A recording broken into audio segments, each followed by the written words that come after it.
Van, land, land, van. Land, van और van का मतलब क्या होता है?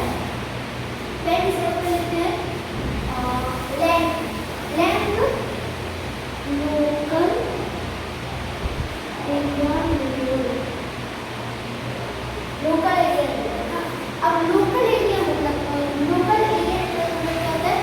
जैसे कि फॉर एग्जाम्पल ये हमारा हो गया एक बिल्डिंग, ये हमारा एक बिल्डिंग हो गया यहाँ पे। यहाँ हमारा एक बिल्डिंग था, ये एक बिल्डिंग और ये एक बिल्डिंग, ठीक है।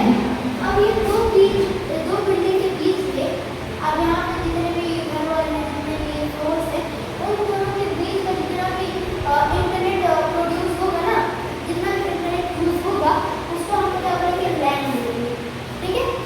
लैंड मतलब आप लोग समझ गए होंगे लैंड का मतलब क्या होता है, ठीक है। अब बात कर लेते हैं मैन।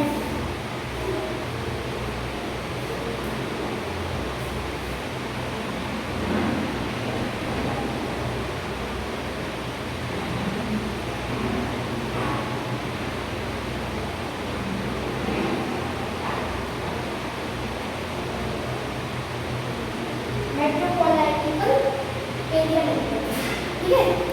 अब मेट्रोपॉलिटन एरिया नेटवर्क मतलब क्या है?